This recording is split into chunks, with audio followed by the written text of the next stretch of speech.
Legislative Day number 21 will now come to order. Please pause for a moment of silent meditation. And as we meditate, we did this during the work session, but I think it's appropriate that we do it again.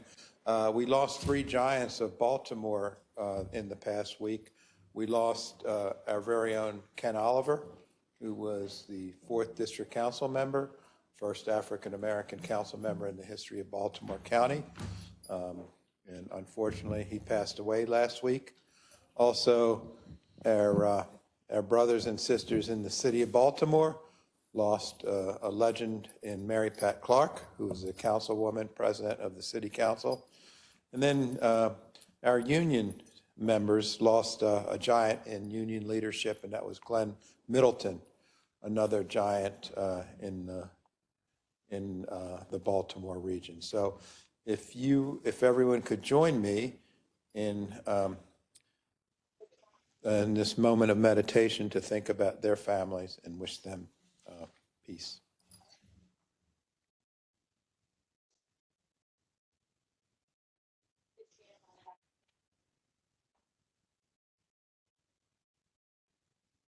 Okay, thank you very much. Now call on Council Member Jones, who will lead us in the Pledge of Allegiance.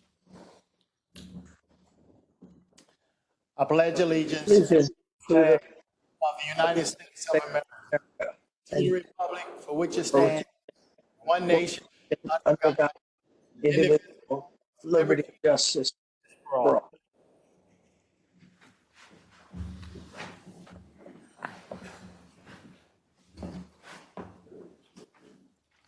Okay, is there a motion to approve the journal for the meeting of November 4th, 2024? So moved. I'll second it.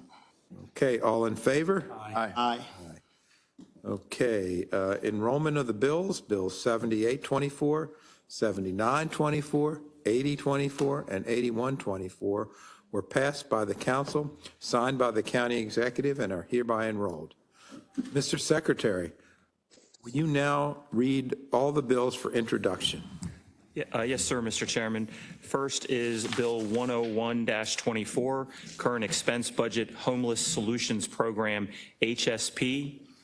Next is Bill 102-24, Current Expense Budget Community Supported Agriculture, LHD Project. Next is Bill 103-24, Bond Ordinance. And finally, Bill 104-24, sponsored by Councilman Marks, Vehicles and Traffic, Operation of Golf Cart on County Highways. Oh, wow.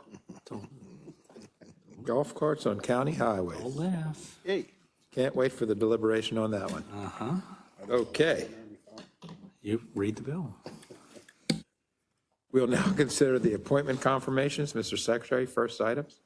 First, Mr. Chairman and members of the council, is the council's consideration of the nomination by the county executive, Ms. Huang Tan, to be the director of the Department of Aging. Ms. Huang Tan, come on up.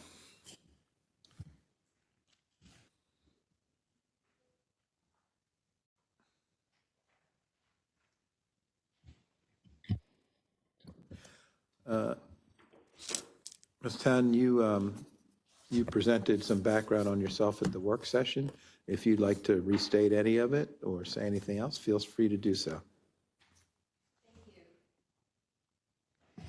Thank you, Mr. Chairman, and good evening, members of the council. I'm really honored to be here this evening, honored to be appointed by the county executive, and honored to have the potential to lead the Baltimore County Department of Aging. As I mentioned, my family's here with me. I'm very passionate about the work at the Department of Aging.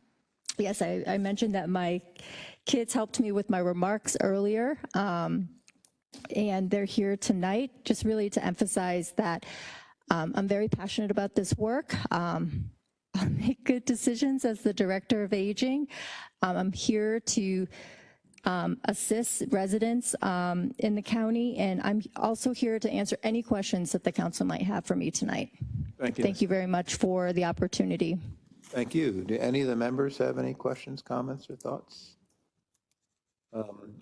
Appreciate your comments in the work session. Just want to reiterate a conversation we had about the Because program, upgrades to benefit seniors As I mentioned, my district is, and many of the inner Beltway communities are aging in place. So it's an important program, weatherization, safety for seniors over 65. So look forward to working with you on that, Ms. Tan. Thank you, Mr. Chairman. I really appreciate you mentioning the PCAWS program. We had something very similar in Baltimore City for housing upgrades for Baltimore seniors. The Baltimore County program is very robust in the fact that it is very much integrated into the Baltimore County Aging Department, and look forward to working with the council and furthering the support of that program. That's good to hear, Ms. Tan. I think I mentioned when I worked at LifeBridge Health, I headed up the housing upgrades to benefit seniors, the HUBS program. All of these are the same program, and they work extremely well. And it's a model that, you know, there's an immediate benefit to our seniors in the place where they spend the most time, and that's in their home. And we want to make sure that home is safe, it's weatherized, there's HVAC, there's no falling devices. And we do have, and we have the benefit of a social worker visiting that house and looking at other things that sometimes affect people as they're aging. And sometimes if there's isolation, you might not even know if you're living in that house by yourself.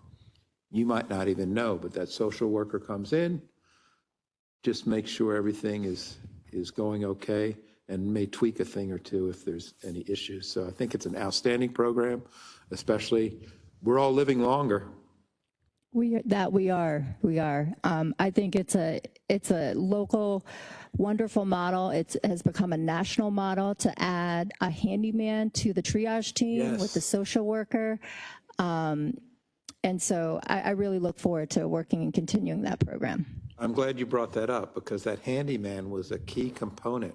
And so Mr. Reed and Ms. Walker, I think it's really important to ramp up that PCAWS budget to Ms. Tan so she doesn't come in without the tools she needs to address the needs of our seniors.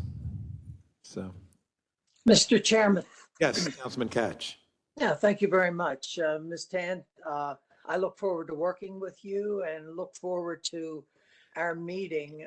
There's many issues in the district that I would like to discuss with you. Where do your children go to school? Councilman, we just moved to Baltimore County just last month, so my children continue to go to Baltimore City schools. And where will they go in Baltimore County? They will, right now, we just applied to the charter program in Cromwell Bridge, Okay, and we're in the Hampton district, so I believe that is your district, Councilman.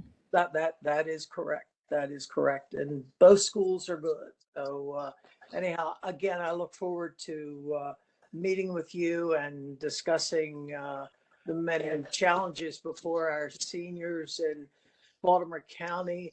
And I think of a program that Anne Arundel County has where the elderly who live in their own homes and let's say the homes need some improvements or some emergency work done can in essence get a loan that becomes a lien on their house to make improvements. And I know that program in Anne Arundel is very successful. So I'd like to see something like that expanded as well. So thank you very much. And Mr. Chairman, I'll move the nomination. Mr. Chairman, I'd like to second, but something that occurred to me. Yes. If I could. Sure, right. Thank you, Mr. Chair. Ms. Tan, I just want to, I know that in our discussion, you said that you plan on kind of doing a tour of our senior centers.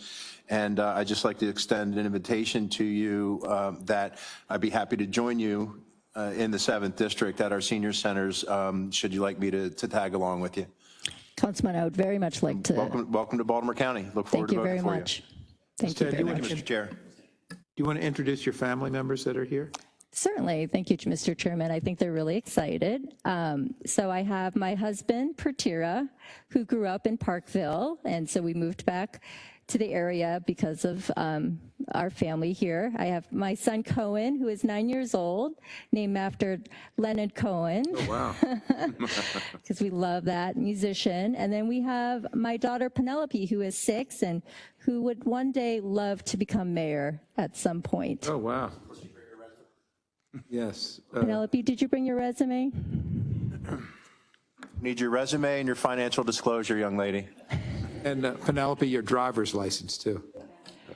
So Penelope and Cohen, sometimes when a parent, your mom, gets nominated, and when we finally approve it and everyone votes yes, the kids make a lot of noise. Now, I don't know, do you have any energy left from school today to make a lot of noise for your mom when we go through this vote? Okay. When I raise my hand, that's the time for you guys to make as much noise as you possibly can. Okay? We have a motion? Mr. Chairman. Yes, Councilman Young. Mr. Chairman, just wanted to thank Ms. Tan for the time last week. We didn't have a chance to talk before the work session, but since then, appreciated the conversation. Shared with me your astuteness for the issues related to hoarding, and also appreciate your willingness to work together in the future with how we can address it collaboratively and holistically with other departments that are also aware of the situation, and how we might be able to work together to try and solve things through policy as well as through legislation. Thank you, Councilman. Really appreciate the conversation as well. And also just to also thank you for your understanding of how our senior centers rely so heavily on local seniors and their boards to manage the programming as well as play a partner and a role with the work that you do and the work for your staff. So thank you very much. Of course, thank you. Okay, Councilman Jones? Yeah, Ms. Tan, I just want to, again, thank you for stepping up, and I guess want to, put a plug in for most of the seniors I talk to. Transportation is a big deal to them. Transportation, especially when they have to make reservations so far in advance. If something changes, often I hear people complain about, if they can only go so far into the city for like a doctor visit. So I would appreciate if you take an opportunity to really home in and see how we can better provide transportation. I know the state does the Maryland, Maryland Mobility, and we do county-wide. But if we can look at how we can enhance that service, that I know there's a tremendous need out there for that. Thank you, Councilman. Transportation is a huge determinant of quality of life. Thank you. Okay, we had a motion from Councilman Crandall. I'll second it. We have a second. It was actually a motion from Councilman Catch, Councilman Catch, okay. so I'll second that one. Okay, with motion and second, Mr. Secretary, please call the roll. And Cohen and Penelope, get ready to make some noise. Mr. Patoka, Aye. Mr. Catch, Aye. Mr. Jones, Aye. Mr. Marks. Aye. Mr. Ertel, Aye. Mr. Crandall. Aye. Mr. Young. Aye. Okay, congratulations, Ms. Tan. Let's make some noise.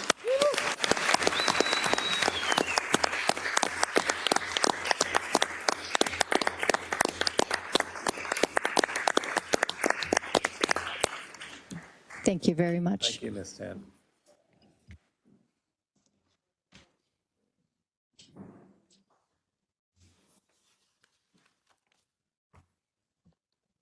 Okay, we have another appointment coming up.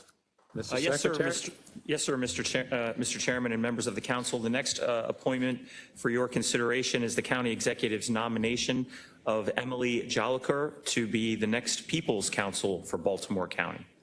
Come on up, Ms. Jolicoeur.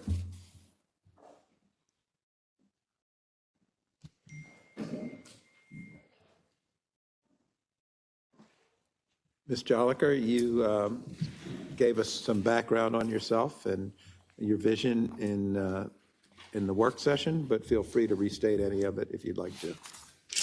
Good evening, Chairman Patoka and council members.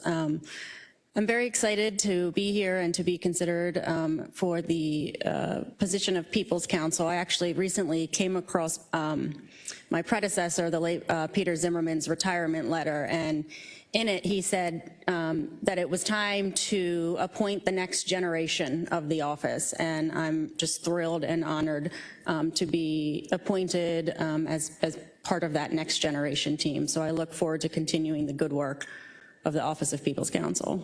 Thank you, Ms. Jolicoeur. Do any of the members have any questions, comments, or thoughts? No. Councilman Marks? Thank you very much. I fully intend to support your nomination. Thank you for the conversation. Look forward to your good work on behalf of the people of Baltimore County.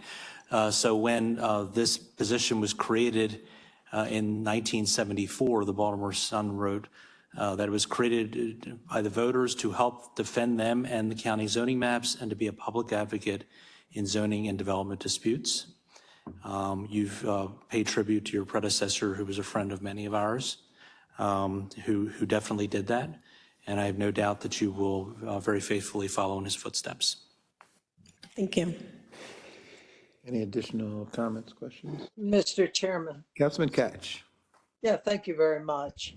I appreciate the fact that you are going to take on this position. As Councilman Marks said, Peter Zimmerman was a good friend to many of us on the council. And he was also a good friend of many community associations. And I would hope that you might have the time in my own district. I'd like, if you already don't know them, to introduce you to a couple of umbrella community associations that I think would be beneficial to you and them if you had the opportunity to address them and explain the function of your office. You know, Peter was around so long, and of course everybody, most people didn't know him if they were active in the community. So if you have the time, I'd appreciate it, and I look forward to working with you. Thank you very much. Thank you very much. Yeah, of course, I would welcome the opportunity to meet with, as many community associations as possible. I've already met with several in different districts, and I think that that is a key component of this position. And so I look forward to doing that with you. Well, do you have, who will be working in your office with you? There has not been a deputy appointed. So for right now, it's just me and our assistant. The same assistant? Yes, Rebecca, she's great. Okay, good. Yeah. That's what I was headed to. I didn't know. Okay.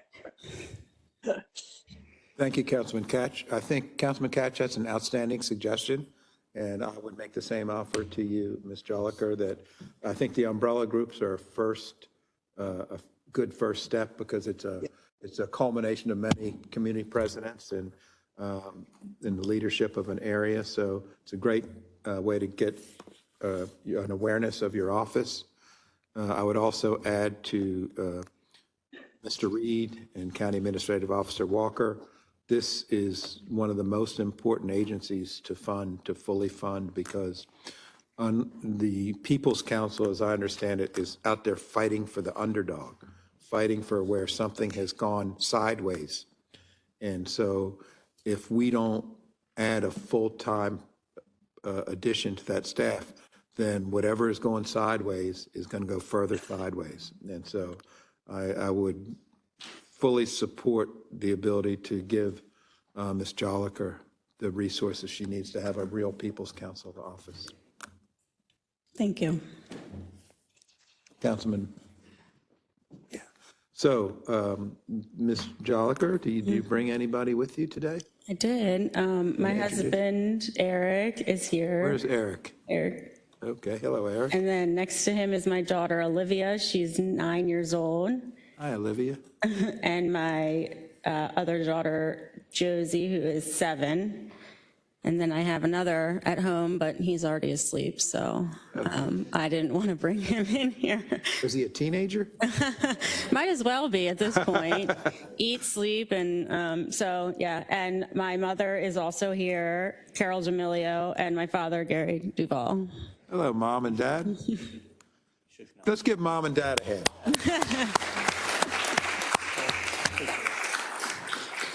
Councilman Marks? Ms. D'Amelio, how many years have you served in county government?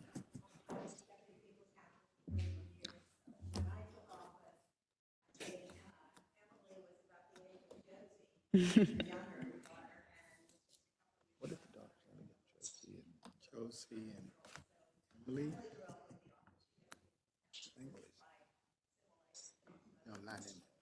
Oh, thank you for your service. Yeah.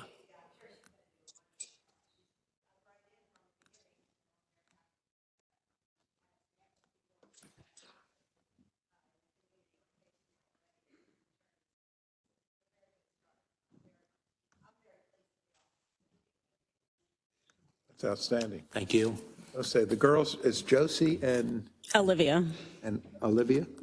Okay, Josie and Olivia, are you guys ready to make some noise? Okay, I really want you to step it up as loud as you possibly can. Okay? This is a big day for Mom. We, Do we have a motion? yeah, Mr. Chairman, I move the nomination.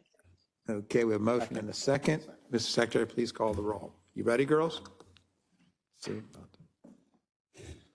Mr. Patoka? Aye. Mr. Jones? Aye. Mr. Marks? Mr. Ertel? Aye. Mr. Crandall? Aye. Mr. Young? Aye. Mr. Catch? Aye. All right, congratulations, Ms. Joliker. Girls.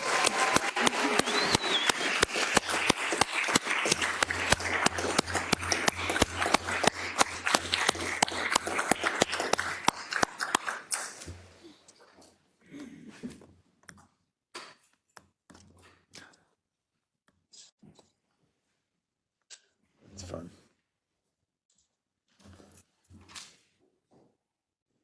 Okay, that was fun.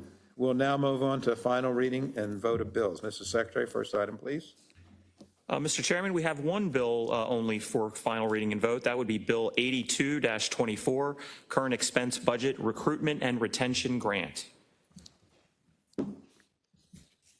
Major Borowski, come on up.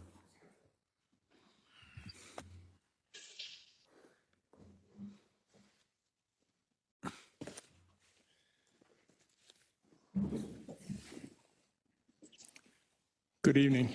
Good evening, Major. My name is Major Paul Borowski, and I'm the Division Commander of the Employment and Education Division of the Baltimore County Police Department. Tonight, I'm before you for a grant award of $107,859 that was received by the Baltimore County Police Department from the Governor's Office of Crime Prevention and Policy, exceeding the approved fiscal 2025 appropriation of $100,000 by $7,859. This request is for council's approval to accept and appropriate the additional $7,859 in funding.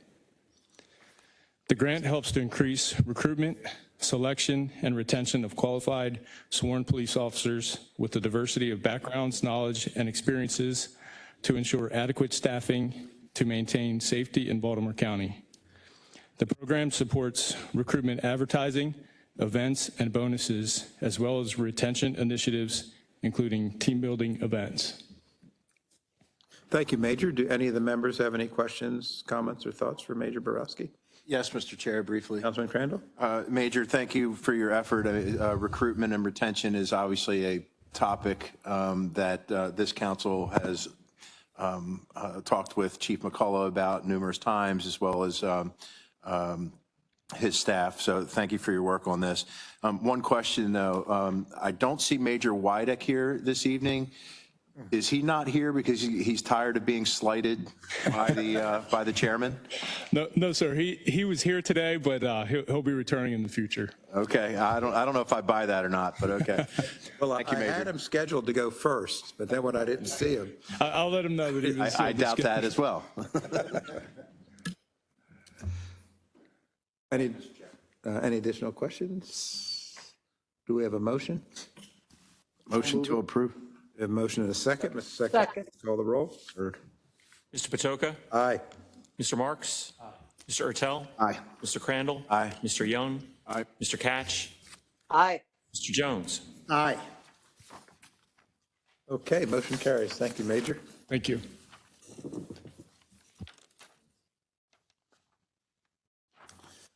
Okay, the council will now consider all fiscal matters. Extensive testimony was taken at the council's work session on November 12th.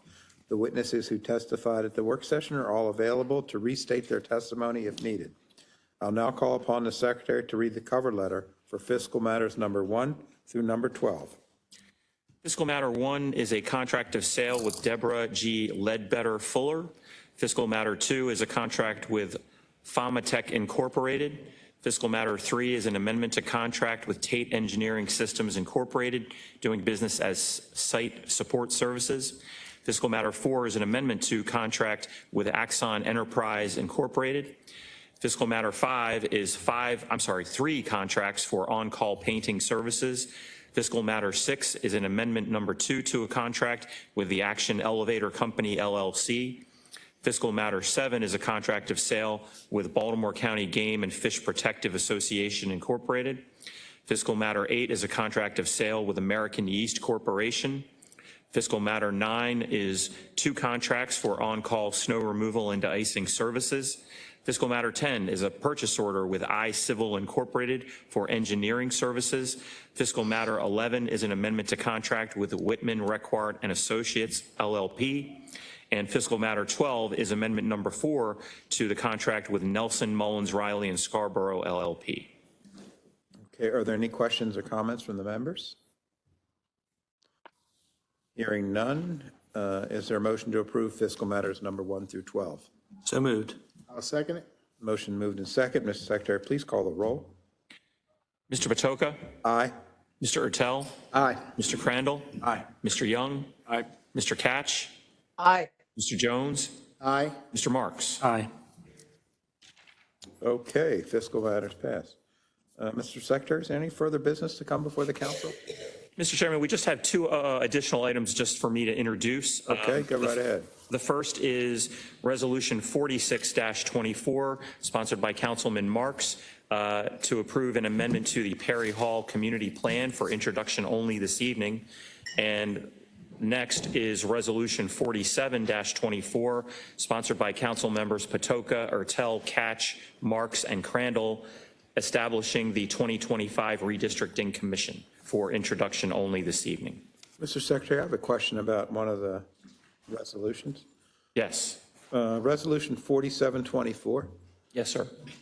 How did that number get selected? Wow, that is an amazing coincidence, isn't it? Isn't it? So you see what I'm saying? Yes, I know exactly what you're saying. So Resolution 4724 is the same exact number as the bill to expand the council. And so I thought you were trying to be creative, Mr. Secretary, That's exactly what it was, sir. but you weren't creative. It's just really coincidence? Yes, it was either have Mr. Marks's resolution first and this one second, or this one first and that one second. And I rolled the dice. Okay. Strange things are. Well, you should go to Vegas. Well, thank you for that clarification. But yes, you're right. It's very interesting that they would have the same number. Okay. If there's no further business, is there a motion to adjourn the meeting? I'll move it. Second. All in favor? Aye. Okay, meeting is adjourned. As is customary, anyone who's registered to speak online prior to this meeting is allowed 3 minutes to speak. Ms. Belcastro, are there any speakers signed up this evening? Yes, Mr. Chair, we have one speaker, Fred Homan, who is here in person. Mr. Homan, welcome. Evening.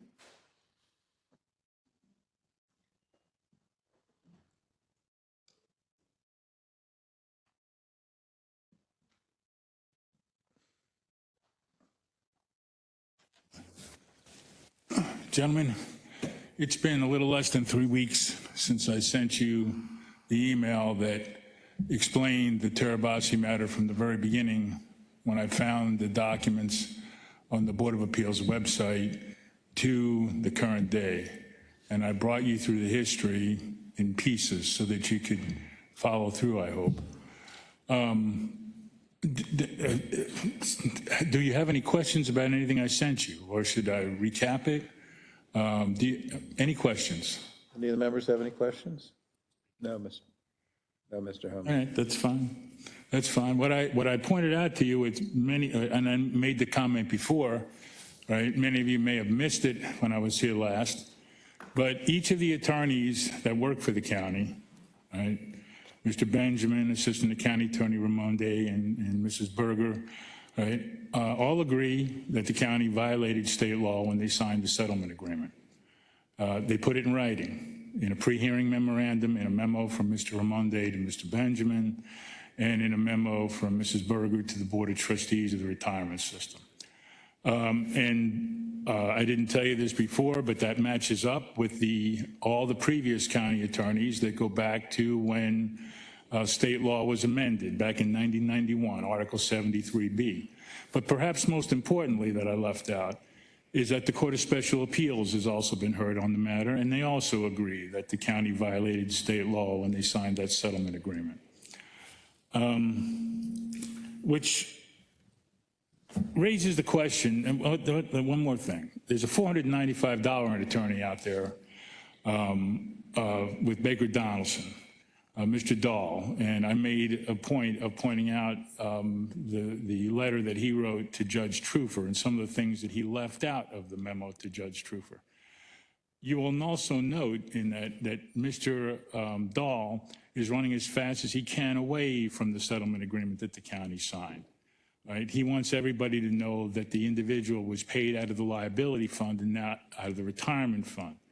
I think Mr. Dahl mistakenly believes, right, that while paying out of the retirement fund is a violation of the law, that paying out of the liability fund without any liability is just fine. I really suspect that none of you agree with the fact that the county can make payments to the county executive's friends and the like with no legal basis, no claim, right, to base it upon. And breach of contract doesn't get it done because the only contract that's out there was a contract that violated state law. So there was no pay, so there was a violation all the way around. Now, one more thing that I do want to point out that I didn't put in the email before, and I regret leaving it out, was that I've gotten to look at a lot of emails. Not all of them. I still don't have everything, and there's still a battle. That's what Mr. Dahl is working on. He's trying to keep things like Mr. Raimondi's memo out, right?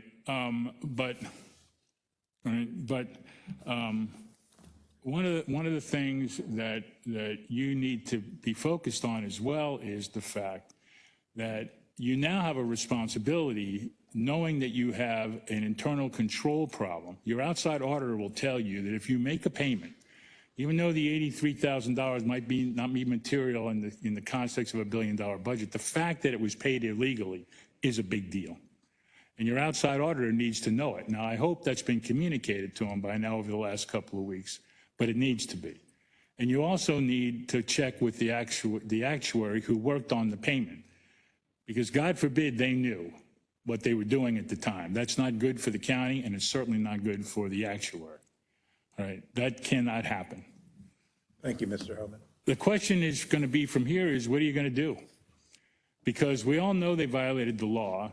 All right, nobody's provided any documentation. There's no documentation I can find anywhere that anyone supports the fact that this payment was made legally. So what are you going to do from here? You still have an attorney out there churning that last $200,000 trying to stop documents from coming forward. Now, I don't know what it is that they're still trying to hide, right? We know they tried to hide the agreement. I have the agreement.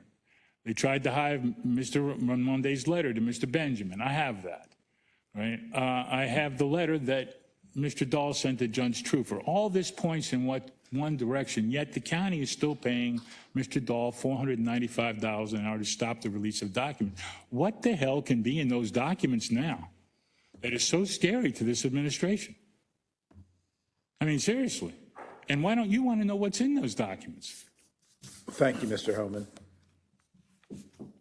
You would like me to finish?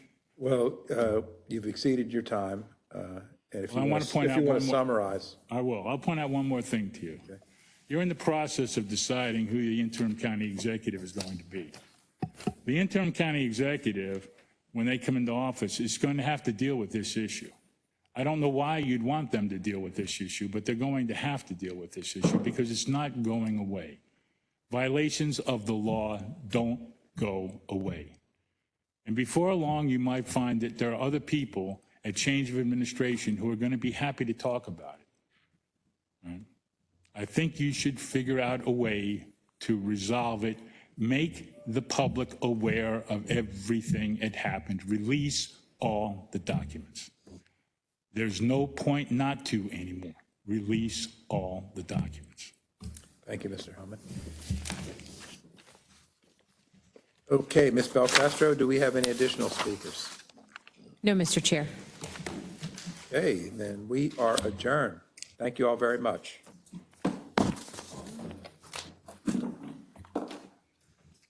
Happy Thanksgiving. Happy Thanksgiving to you, David. Oh.